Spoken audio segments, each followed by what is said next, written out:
Muy bien, señores, bienvenidos a la cláusula 4 de nuestra parte B de nuestro seminario digital CWI.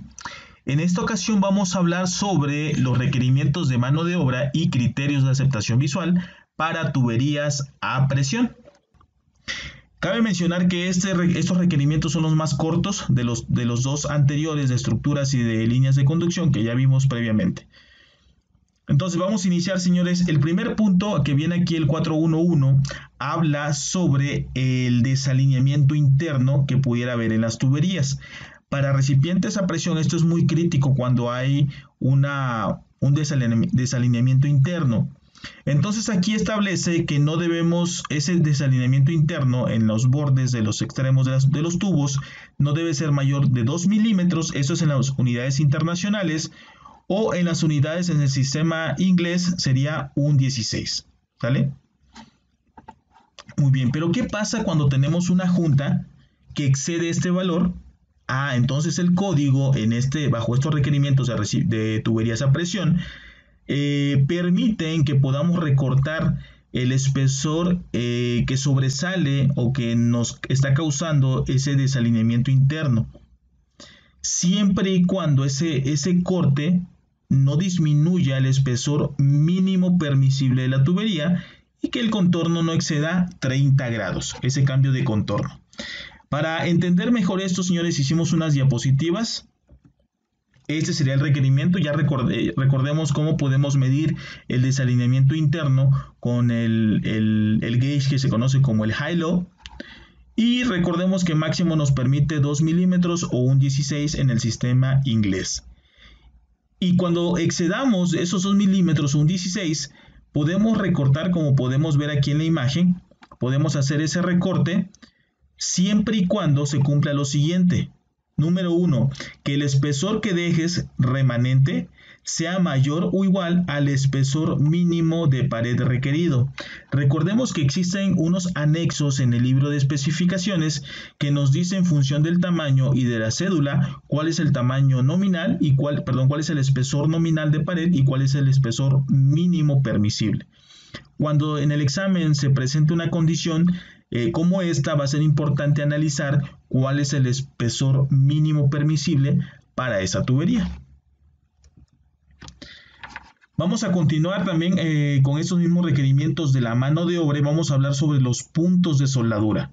En una tubería a presión, fíjate qué dice el código, eso lo dice el libro de especificaciones, esto lo dice aquí en el 414. Pero antes del 414 vamos a ver que dice aquí en el 412 que la preparación del borde, es decir, el ángulo, el tipo de ranura y el ángulo de preparación que hagamos y la abertura de raíz de esa junta deberá estar conforme al procedimiento de soldadura calificado. Es decir, que cuando en el examen nos pregunten para una tubería a presión acerca de la configuración de la junta en abertura de raíz y ángulo de preparación, la pregunta nos tendría que vincular a un procedimiento de soldadura para validar si cumple o no el requerimiento.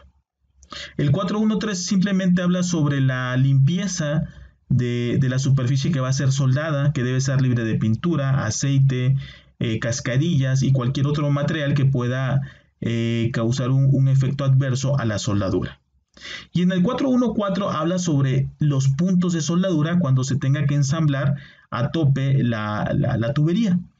En este caso dice aquí que el inicio y el final de los puntos de soldadura es obligatorio, deben estar preparados con un esmeril u otro medio mecánico para que estos puntos puedan ser incorporados de manera satisfactoria a la soldadura final. Y el punto de soldadura que tenga una grieta debe estar en automático rechazado o no es aceptable y debe ser removido y resoldado. Y eso lo podemos ver aquí en esta imagen. Tenemos dos puntos de soldadura, uno se esmeriló los extremos y otro quedó tal cual fue soldado. El que quedó tal cual fue soldado no cumple el criterio del 414 porque dice que debemos a fuerza los extremos esmerilarlos para que puedan incorporarse de manera satisfactoria a la soldadura final. Entonces, cuando veamos un punto de esa manera bajo los requerimientos de tuberías a presión, estaría rechazado.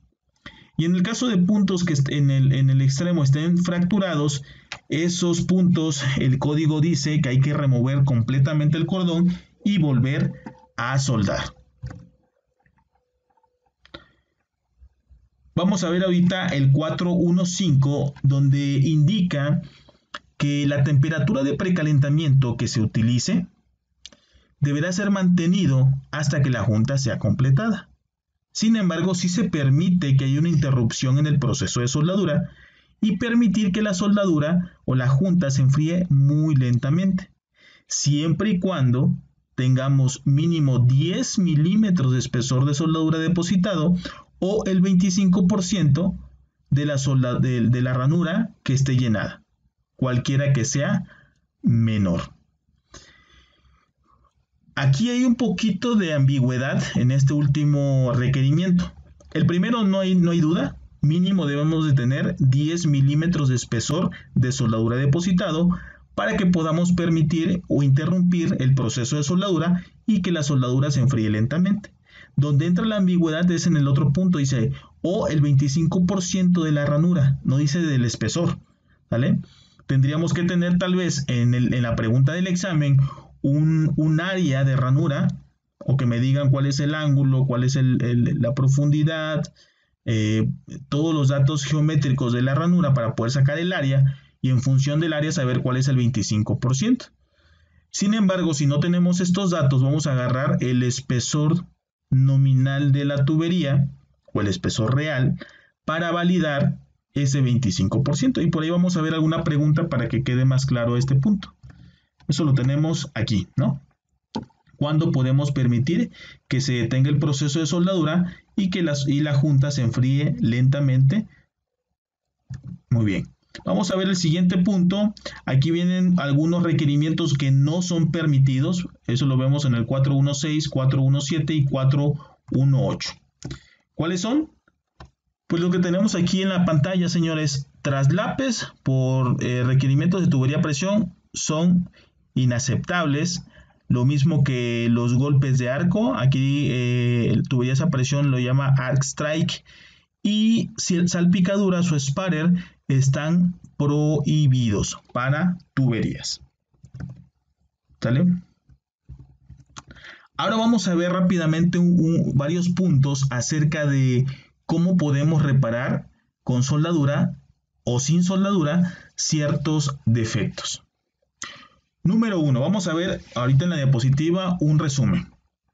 Si tenemos una discontinuidad, señores, que excede el criterio de aceptación que estamos viendo, entonces podemos rechazar la soldadura o, si se permite, vamos a hacer la reparación. Esa reparación necesita que haya una remoción de ese defecto. Esa remoción puede ser por esmerilado, maquinado o lo que se conoce como el gouging o el ranurado con flama o con arco. Una vez que ya removimos el defecto, podemos preguntarnos lo siguiente. ¿Esa reparación o esa remoción requiere soldadura? Si sí requiere soldadura, antes de aplicar la soldadura hay que hacer un ensayo no destructivo como líquidos o partículas magnéticas para determinar si el defecto fue removido en su totalidad. Si esa remoción no requiere soldadura, solamente tendríamos que revisar o validar que el perfil de la reparación sea el correcto, que haya una transición suave y se aplica el mismo ensayo no destructivo que se usó para detectar el defecto. Básicamente eso es lo que nos indican las cláusulas que vamos a ir viendo rápidamente a continuación. ¿Sale? Entonces, el 419 indica que si vamos a reparar si cualquier discontinuidad que exceda lo permitido, que vamos a ver más adelante en 4.2, debe ser removido y reparado con soldadura. ¿Sale? Después que el área ha sido ensayada con partículas o líquidos para asegurar que la discontinuidad se haya removido completamente. Entonces, el defecto que encontremos, ya sea en soldadura o metal base, lo vamos a remover, ya dijimos con qué procesos. Existen ciertos materiales, señores, dice aquí que son materiales que son endurecidos con el aire. Esos materiales necesitan un precalentamiento antes de usar el proceso de ranurado con flama o con arco para remover los defectos.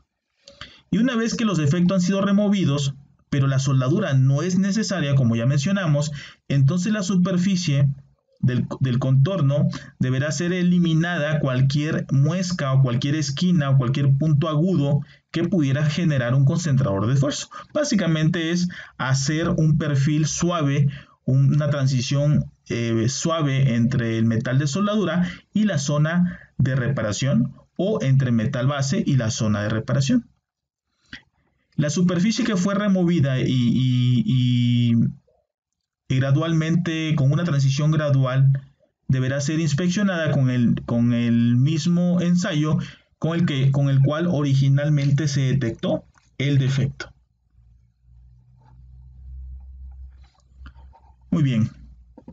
Y respecto a la inspección, vamos a ver un requerimiento muy importante en el 4193, que está en función de qué tan profundo qué tan profundo es la reparación que vamos a hacer. Y aquí hay dos consideraciones. Si la profundidad de la reparación excede 25 milímetros o 1 pulgada, o el 20% de la sección, del espesor de la sección, cualquiera que sea menor de estos dos rubros, entonces esa soldadura final deberá ser inspeccionada por radiografía y por partículas o líquidos penetrantes en la soldadura terminada. Si la profundidad de reparación es menor que el 20% del espesor de la sección o menor que 25 milímetros, cualquiera que sea menor de estos dos, entonces vamos a ensayar con partículas o con líquidos la primera capa la primera capa de los 6 milímetros o los primeros 6 milímetros de la primera capa de metal de soldadura depositado y el cordón o la soldadura ya terminada, ¿sale? Si el componente va a llevar un tratamiento térmico post soldadura, entonces esa inspección se tiene que hacer después del tratamiento para evitar que el tratamiento me pueda generar algunas fracturas y ya no las pueda detectar. Eso lo tenemos más ejemplificado aquí, ¿sale? Tenemos dos condiciones. Si la reparación es mayor a 25 milímetros o 1 pulgada, o el 20% del espesor del material, cualquiera que sea menor de estos dos, entonces la soldadura terminada, ya que hicimos la reparación, ¿verdad? Lo vamos a inspeccionar con radiografía más uno de estos dos ensayos, ya sea líquidos o partículas. Y si la profundidad de reparación es menor de 25 milímetros o 1 pulgada, o el 20% del espesor del material, cualquiera que sea menor de esos dos rubros, entonces la soldadura terminada y la primera capa de 6 milímetros o 1/4 de metal de soldadura depositado deberá ser inspeccionada con PT o MT. Muy bien, a continuación vamos a ver algunas preguntas de los requerimientos que hemos visto previamente. Esta primera pregunta dice que durante la inspección visual del ensamble de una tubería a presión, aquí está una palabra clave, el tamaño es 100 milímetros o 4 pulgadas en el sistema internacional, cédula 40S. Cabe mencionar que cédula 40S, señores, es un acero inoxidable. Vamos a ver ahorita la tabla del anexo 6. Se encontró que el desalineamiento interno de esta tubería es de 1/8 o 3 milímetros. La compañía autorizó recortar dicho espesor de la tubería con el desalineamiento y el espesor remanente que dejaron fue de 5.5 milímetros o 0.216 milésimas de pulgada. La pregunta es, ¿cuál es la evaluación de tal actividad? Recordemos que para recipientes a presión, el desalineamiento interno lo vamos a ver en este punto. Vamos a regresarnos aquí. Entonces, fíjate muy bien que el criterio es máximo 2 milímetros. Nosotros tenemos 3, por lo tanto requiere un recorte si es necesario. En este caso se hizo el recorte y dice la pregunta que quedó un espesor remanente aquí de ¿cuánto? De 5.5 milímetros, ¿verdad? ¿Ok?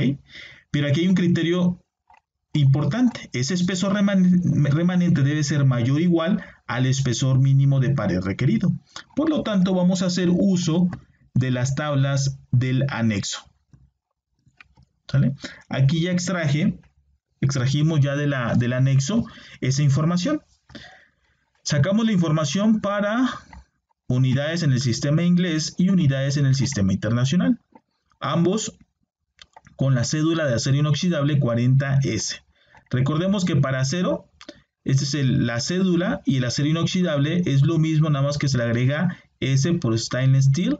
Y aparte tenemos otro tipo de tubería que puede ser de hierro. Entonces pongan mucha atención cuando lean la pregunta si el acero es inoxidable, es un acero o es un hierro. ¿Sale? Muy bien, entonces fíjate, para el 40S en las unidades en el sistema inglés, el espesor mínimo permisible para esa tubería sería 0.207 y para el sistema internacional sería 5.27 milímetros. Hacemos la comparación de esta información con lo que se dejó remanente en la pieza, y en la pieza dejamos 5.5 milímetros, que es mayor a 5.27, y dejamos acá 0.216, que es mayor a 0.207. Por lo tanto, cumplimos el requerimiento que el espesor remanente sea mayor o igual al espesor de pared mínimo requerido. Por lo tanto, sí vamos a poder hacer la reparación. Entonces, fíjate, la respuesta dice: ¿se acepta? No se acepta, esta la vamos a descartar. Debe ser necesario que la compañía autorice tal recorte del espesor. No vimos ningún requerimiento en el libro de especificaciones que se tenga que pedir autorización por parte de la compañía. Dice que la tubería de acero inoxidable no está cubierta dentro del alcance. Eso es incorrecto, en ningún momento leímos eso. Y ninguna de las anteriores. Esta pues puede ser, ¿verdad? Entonces estamos entre la A y la E. Vamos a leer la A completamente. Dice: se acepta siempre y cuando el ángulo de cambio de contorno no exceda 30 grados. Y esto es importante porque sí es un requerimiento. Aparte del recorte, debemos verificar que ese ángulo de transición no exceda 30 grados respecto a la horizontal, como lo podemos ver aquí, ¿verdad? Esta transición no debe ser mayor de ¿cuánto? De 30 grados respecto de la horizontal.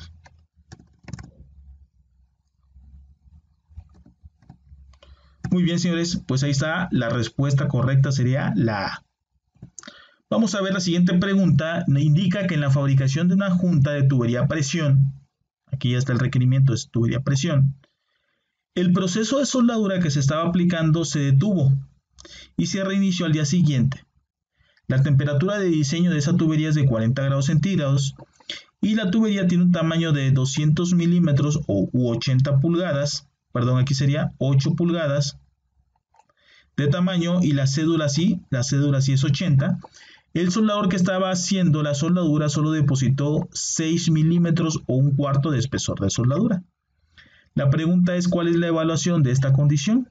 Y las respuestas son: ¿la interrupción del proceso de soldadura no está permitido? No del todo, hay que revisarlo. Si está permitido bajo ciertos requerimientos. Vamos a dejar pendiente esa respuesta. La número 2 dice: ¿se podrá interrumpir siempre y cuando el enfriamiento sea muy lento? Esto es parcialmente correcto. Sí se puede detener si la temperatura de precalentamiento no fue mayor que la temperatura de diseño. En ningún momento está condicionada la temperatura de precalentamiento y la temperatura de diseño. Por lo tanto, vamos a descartar esta pregunta. Dice aquí sí, solo si el reinicio es en menos de 12 horas. Tampoco se habla sobre el tiempo para poder reiniciar. Y la última indica: ¿se necesita más metal de soldadura depositado para poder interrumpir el proceso? Puede ser. Entonces tenemos tres posibles respuestas. Vamos a ir analizando.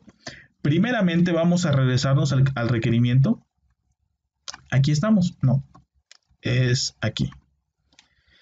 Dice: podemos interrumpir el proceso de soldadura y dejar que la soldadura se enfríe lentamente, siempre y cuando se haya depositado un espesor de soldadura de al menos 10 milímetros o que se haya llenado el 25% de la ranura, lo que sea menor. Entonces hay que analizar 10 milímetros contra el 25% de la ranura y tomar el menor como mi criterio.